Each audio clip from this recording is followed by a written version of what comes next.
on away.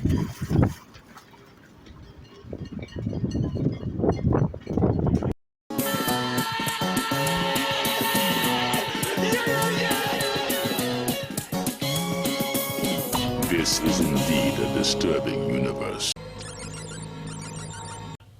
Hello, greetings, and welcome. Welcome to the Stereo 999 YouTube channel. I'm your host, the artist formerly known as Stereo Steve. And it is the first video in the month of June. And so I'm going to wrap up my musical acquisitions that were made in the month of May. I'm going to talk about, in this first half, I'm going to talk about another stack of records that I got that I didn't talk about yet. Also going to talk about a few other things that I just kind of dug out and started listening to again that I have thoughts. And then the second half we'll have a compact disc corner, talk about some CDs. But anyway, so first record I'm going to talk about here, this is Maximilian, and they were I'm guessing from like early 70s. They were like a black rock band, and this was a 2023 Record Store Day thing, reissue of this on some crazy pink vinyl. And yeah, just look at this, they're like crucified by flowers here. This is just intriguing. That's the word I'm looking for. Intriguing. This record I think originally came out on the ABC label. And I don't know. If you have high expectations for this, it might not do it for you. But it's pretty cool. It's just real grungy and rough, and kind of sounds like Eric Burdon and the Animals with bad hangovers. Actually, all the new vinyl that I got in this stack are reissues. Okay, so this band is called Gypsy. They later changed their name to the James Walsh Gypsy Band later in the 70s. But this is their first album. Is it their first album? In the Garden? No, I think this is actually their second album from 1971. Gypsy, In the Garden.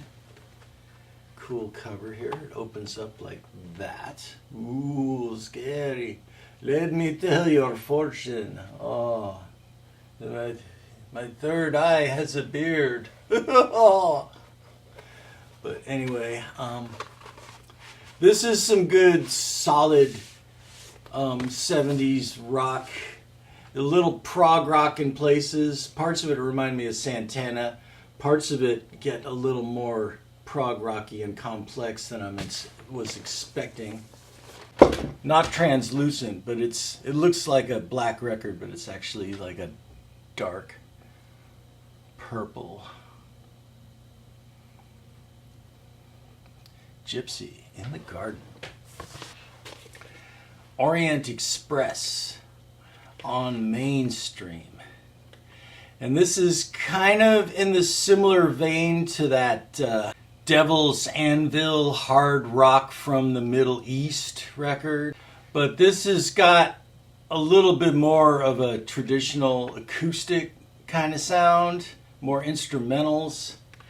And you know, when I was just listening to this just online, I'm thinking, are they Americans kind of doing ethnological forgery, or are they really from the Middle East? One of them's French, one of them's Belgian, and then the drummer is from Iran. And this is again another Sun-Dazed reissue with the original Mainstream looking label. And some nice Alka-Seltzer looking blue vinyl here. Yeah.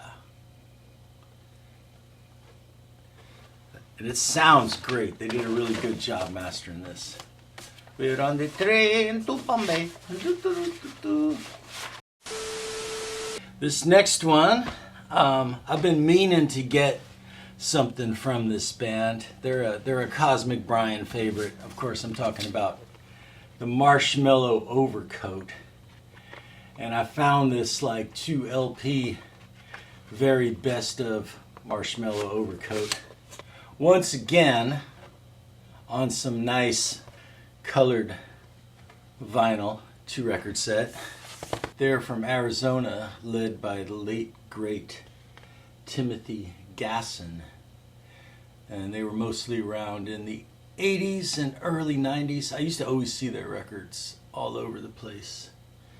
And this came out in 2014, this double best of with liner notes. And I did have Jacket Weather, which was Timothy Gasson's earlier band, which was more of a post-punk minimal synth kind of thing. And I could see the connection between them and this band. There's still that same kind of dark, partly spoken vocals thing, but more of a 60s psych garage rock musical backdrop to it than this one. And then I, got some bargain bin vinyls too. I got Last Exit by Traffic. I never had that, but this one I needed because it had the song Medicated Goo, where they predicted CBD ointments, right? Style Council, Paul Weller's band after the Jam, My Ever-Changing Moods, which in the UK this album was titled Blue Cafe, and the songs were in a different order, and some of them were different takes. But this is what I had back in the 80s on the Geffen label. But yeah, I really dig this, maybe even more than I dug it back then. I mean, I could see their whole place in the sophisto-pop pantheon of the mid-80s. I mean, it's even got Tracy Thorn from Everything But the Girl doing guest vocals on one track. And there's a lot of influences of Motown and soul music and also jazz, like this song titled Dropping Bombs on the White House, which, that's going to be controversial. Turns out it's like a jazzy instrumental. My Ever-Changing Moods is just a great song. You're the Best Thing is very soulful. You younger record collectors, this is something that you'll have to look forward to. I probably hadn't heard this record in 40 years because I used to have it and it got ripped off or I left it somewhere and it's been long gone. And so I probably haven't heard this since the 80s. And I put it on a couple weeks ago when I found it, and all the memories just came flooding back. So that's something that you kids have to look forward to. And it's kind of awesome, actually. Another record that I've been meaning to get that I stumbled upon cheap, Leon Russell, because I had the Asylum Choir record. So I figure I should have some of the Leon Russell. And this is on the Shelter label. But this is a good early, Leon Russell kind of southern rock. Does Delta Lady, which Joe Cocker also did. Roll Away the Stone is a great song. And there are songs called I Put a Spell on You and Give Peace a Chance that aren't the songs that you know that are original songs. But yeah, that's good. Oh no, you can't leave yet. You gotta have a nice cup of tea with me. Can you imagine listening to your favorite LPs and hearing absolutely no noise or distortion in the background? Compact disc players let you do just that. Time for Compact Disc Corner. Compact Disc Corner. Compact Disc Corner, yeah. Hello, welcome to another installment of Compact Disc Corner, where I talk about the compact discs in the corner. Right. So for this week's episode, we're wrapping up my musical media accumulations in the month of May 2025. And so this stack of CDs is part of that. So let's just get into it. This is the Third Mind, which I've shown the vinyl of this before, from 2019 on Yep Rock. Kind of a super group. It's got Victor from Camper Van Beethoven and Dave Alvin from the Blasters doing long psychedelic jams, great versions of East West and Journey and Satchidananda, Morning Dew. And this is the promotional CD of the first Third Mind album. And I thought that would be cool just to have a little CD backup. It was cheap, you know. And while we're on San Francisco, Sleepy Sun. This is their first album, Embrace. Great psych rock band. This is their first album. And they're like a local band that doesn't really feel like a local band because during their heyday they were always on tour. But when they made it back into the city, I'd always go see them. And this was recorded in 2008. And yeah, I mean, they had those heavy stoner rock riffs, but they also had this kind of tuneful, like male-female vocal harmonies, you know, like Fleetwood Mac. And I wouldn't compare them to Fleetwood Mac, except the times I saw them live, they did a cover of The Chain as an encore. But yeah, Sleepy Sun, Embraced. Essential album in my book. The San Francisco Seals. Now they're named after SF's original baseball team, the Seals, before the Giants. Another kind of super group. Barbara Manning on vocals. And Melanie Claren, who was in Catheads. Seymour Glass, who was in a band called The Idiot. Jay Padgett, who was in Thinkin' Fellers, and he was also in Glorious Din. Brentley Pusser, who was in 3 Days Stubble. But yeah, this is some classic 90s SF underground rock, 1993. And they do some covers like 60 Psych Fane Jade. They cover Don't Underestimate Me, and Baby Blue by Badfinger, which you might remember from the last episode of Breaking Bad. Anyway, yeah, San Francisco Seals. I was stoked to find that. I felt like that was something I should have got back in the day. But now I got it now. Alright, and I talked about these guys before. Shig and Buzz, a Japanese surf band. Friends of the Mermen. And I found, last time I was talking about how I found the reissue of their debut with bonus tracks, I believe. But there's a live album that I didn't know about. I found that. That was cool. And Noel Robinson, you fucked up putting that sticker on because I still can't get it off. Maybe with some lighter fluid. But Wendy and Carl from Michigan. Droney, psychedelic, hypnotic, just guitars through effects making the sound of space. some of my favorite music to chill out to since the 90s. And this was an album of theirs I did not have on the great Cranky label. If you see a CD that's on Cranky, you know you're in for some trippy music. If you're feeling cranky, it'll cheer you up.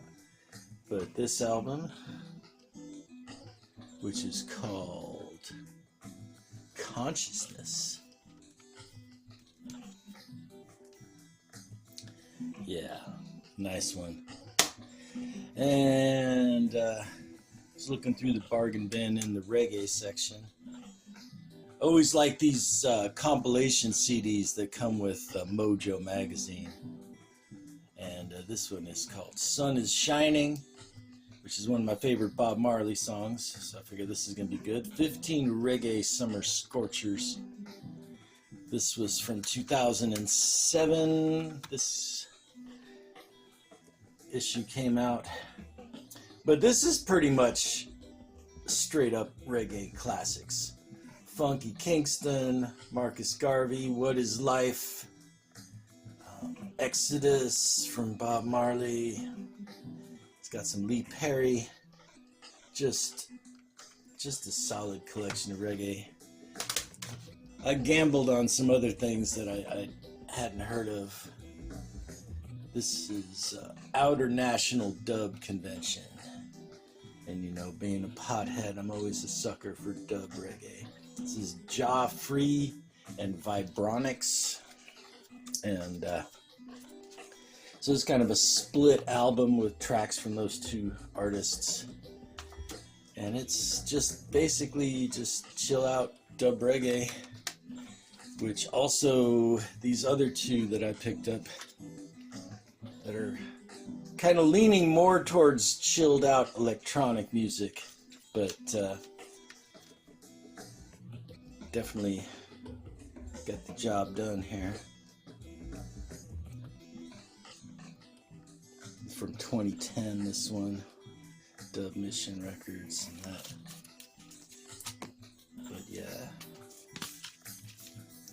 Alright, something else that I got on vinyl I thought it'd be cool to also have on CD is Hoodoo Man Blues by Junior Wells and the Chicago Blues Band with Buddy Guy on the Delphi label.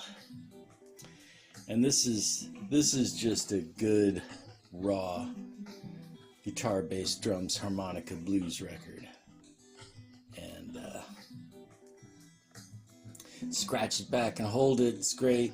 You know, you can hear their influence on a lot of rock bands like Steppenwolf. Aim checks him in one of their songs, Junior Wells. Interesting thing about this though is the original copies of this on vinyl, Buddy Guy was under contract to a different record label, so they couldn't use his name. So original copies of this record call him Friendly Chap. All right, more blues. A couple of my favorites here. Jimmy Witherspoon with brother Jack McDuff. The Blues Is Now. And you know, the blues is now in this day and age, but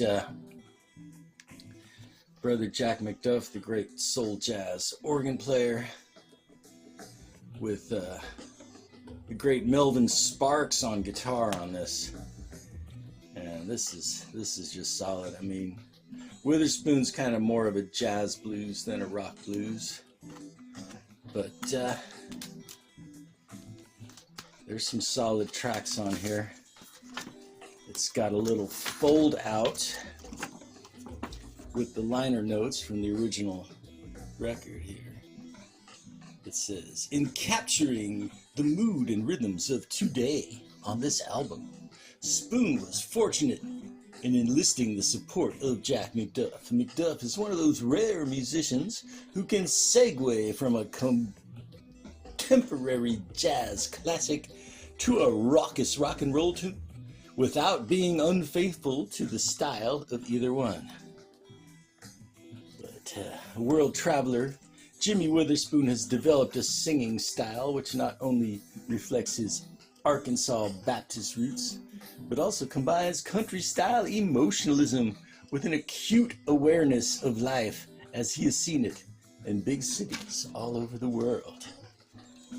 So there's Jimmy, and there's Jack. And I think these were like a limited edition series of CD reissues that came out in 2005. Very cool, very cool. Also in the realm of the kind of jazzy blues, Eddie Cleanhead Vincent. I mean, just pretty basic, solid blues tunes, but with a band with a big horn section backing them up. This on the Charlie R&B label. Original Bethlehem recordings from 1957, and the CDs from 1987, yeah. And you know, I had a big stack of John Coltrane, but I didn't have this one. But now I do. Coltrane Jazz on Atlantic. And, you know, pretty much the classic lineup. But I guess it's from several different sessions. So, you know, Elvin Jones on drums, or Jimmy Cobb, or Lex Humphries. Either Paul Chambers or Steve Davis on bass. Wynton Kelly or McCoy Tyner or Cedar Walton. And the record originally came out in 1960. And continuing the blues here. The very best of Jimmy Reed. I got some of his stuff on the VJ label. But this is literally all his hits. I Ain't Got You, You Got Me Dizzy, Going to New York, Take Out Some Insurance, which the Headcoats did a good cover of. Big Boss Man, You Don't Have to Go. It's on Rhino Sonic Sound. This came out 2000. Otis Spann, Blues Masters. I didn't have that much of his stuff in my collection, so I thought this would be cool. Kind of. There he is on the piano. Keep your hands out of my pocket. Buy your own booze, bitch. Big Mama Thornton. You ain't nothing but a hound dog. On the Peacock label. Of course, the original version of Elvis's big hit. And some other cool songs on here. I mean, just great titles here. I Smell a Rat. They Call Me Big Mama. Just Like a Dog Barking Up the Wrong Tree. Yep, I've been there. I've been there. All right. Last but not least, I want to talk about, just very briefly, Bruce Springsteen. I've been kind of neglecting the boss. I've been neglecting the boss, you know, just maybe due to oversaturation on the radio back in the 80s. But the things that Mr. Springsteen has been saying lately about the state of the world have kind of restored my faith in humanity, because every aging geriatric rock star has become a conservative right-wing tool in their old age. But it seems like Bruce still has his wits about him as far as, you know, being aware of the state of the world and et cetera, et cetera. So I'm like, okay, I like that the boss is still on the right side of history. And I always would see this live box set. You know, if you go to a record fair, every seller will have this box set that came out in the 80s. with variable price tags anywhere between $5 and $100, depending on how greedy they are. And, you know, the more amateur they are, the higher the price they put on things. But I saw just the individual 3 CDs from the box set. I'm like, I don't need the box. I can just put these on the shelf. I'll have all the music. And they were pretty cheap, so I thought that was pretty cool. But it's got all the hits. It's got all the hits. Great live versions, you know. You can hear. But there was someone where the audience was singing along with them. Maybe it was like Fire. I don't remember, but anyway. Thanks, boss. All right, well, that was this week's Compact Disc Corner.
So earlier I talked about records that I bought last month, and now I'm going to talk about a couple that I just pulled from my collection and listened to again after I haven't listened to them in a while. And again, like I was talking about Bruce Springsteen, you know, for me, most of the time when I'm listening to Bruce Springsteen, I'm listening to them being covered by Manfred Mann's Earth Band. You know, blinded by the light, wrapped up like a douchebag, running through the night. You know, but I don't think Manfred Mann's Earth Band gets the recognition as a great prog rock band. Because, okay, this is the album, Nightingales and Bombers. This is the album that has their version of Spirits in the Night. All right. And I just put on this album and just let it play. And there is some great prog rock workouts. Some instrumentals with some really heavy duty Moog synthesizer sounds. And, you know, tricky time changes. And this was just a fun record to listen to all the way through. So if you see this cheap and you like that kind of music, do grab it. Another one, I was like, I've been neglecting this record. I need to listen to this more. The Flock. What the Flock? And what's this guy doing here? I might have to, he's got an itch down in his pants or something. I might have to make an adjustment for the YouTube gods. But The Flock was the band that Jerry Goodman was in before Mahavishnu Orchestra, the violin player from Mahavishnu Orchestra. And this is the kind of Columbia Records hippie prog. I don't know what else to call it, you know. I mean, but it's got some long workouts, some kind of progressive stuff. It's got an intro that sounds like some kind of traditional music. It's got a crazy cover of the Kinks' Tired of Waiting for You on the first side. And it's got a nice long jam on the second side. So if you don't have the Flock, what the flock are you doing?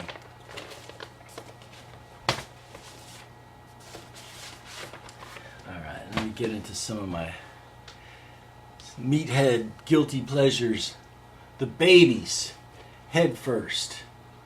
That song is earworm to end all earworms. Me and baby, we're going head first. But yeah, no, the first three, if they are actually the first three, but the first three Babies albums are worth getting. The self-titled and Broken Heart, and this for, you know, late 70s, you know, John Waite was the singer. And last but not least, this record was in my trade pile because of a bad DJing experience. I was DJing, and one of my friends kind of pissed me off because they rolled up on me. I was playing this record, and they were hating it, and they just came up and they were just yelling at me, and it was really irritating, you know. But Mount Florida from 2000 on Matador Records. It's electronic music. It's two people, MP Lancaster and Twitch. And I guess they're from Scotland because they recorded it in Glasgow. I was listening to this and enjoying it and going, why did this person hate this fucking thing so much when I was playing it? Well, I guess the music is very cold and distant. You know, that kind of mysterious thing like Boards of Canada, but not as lighthearted. Or maybe they were just being a jerk. But anyway, I decided I'm keeping this record after all, because fuck you. And that's all I got for today. Go away now.